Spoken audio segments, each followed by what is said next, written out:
Magandang araw mga kakampus. Ako si Jane at samahan niyo ko sa isang campus tour. Ito ang harapan ng ating campus. So ayun, pasok na tayo. Dito naman tayo sa Registrar's Office. Ito ang unang puntahan ng mga estudyante para sa enrollment, record request at iba pang mga importanteng bagay. Ngayon, nandito tayo sa parking area ng ating mga guro. Dito nakaparada ang sasakyan ng ating mga beloved professors and staff. Ngayon naman, dumaan tayo sa department ng BS Math. Dito makikita ang ating mga future mathematicians natin na mahilig sa numbers, equation, and problem solvings. At syempre, hindi natin papalampasin ang ating sariling departmento, ang PE-Ed. Dito hinuhubog ang mga future educators na may malasakit sa dedikasyon sa pagtuturo. So dito naman, makikita ang room ng mga BS Math at office ng mga faculty ng mga BS Math. Dito naman ang classroom ng mga BE-Ed sa second floor. Nandito naman tayo ngayon sa department ng mga BS-BA. Ang mga estudyante dito ay tinuturoang maging mahusay sa larangan ng negosyo at management.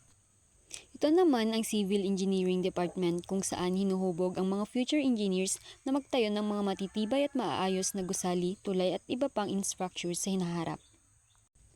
Ito naman ang department ng mga HM o tinatawag na Hospitality Management.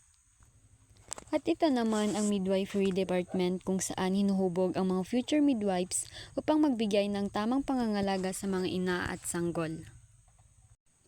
Ngayon, andito tayo sa isa sa pinakaimportanteng lugar sa campus, ang ating library. Dito tayo maaaring magbasa, mag-research at mag-review para sa ating mga exams. Tahimik at mailiwalas dito kaya perfect para sa mga mag-aaral. Dito kailangan mo munang mag-sign in para pumasok sa library.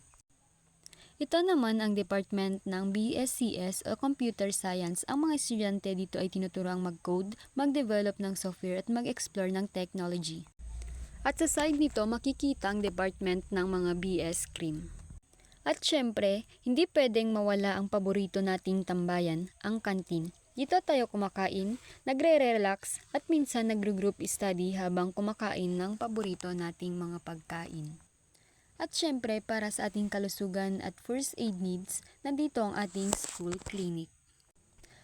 At dyan nagtatapos ang ating campus tour. Sana nag-enjoy kayo sa ating paglalakbay sa loob ng aming paaralan. Kung may gusto pa kayong ipakita sa amin sa susunod, i-comment nyo lang. Huwag kakalimutang i-like, i-share at mag-subscribe para sa mas marami pang campus vlogs. Hanggang sa muli at maraming salamat sa inyong panonood.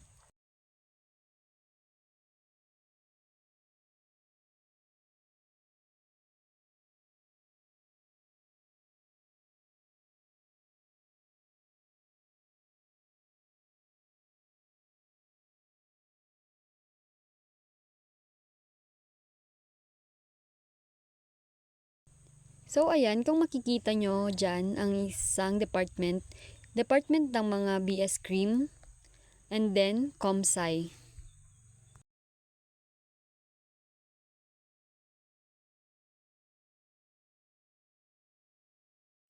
So ito ang department ng BSCS o Computer Science. Ang mga estudyante dito ay tinuturoang mag-code, mag-develop ng software at mag-explore ng technology. At ito naman ang BS Cream Department kung saan hinuhubog ang mga future law enforcers at syempre, hindi pwedeng mawala ang paborito nating tambayan.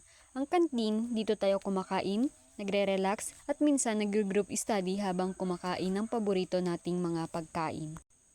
Diba pakaayos at ang daming mga ibang estudyante na nakatambay dito.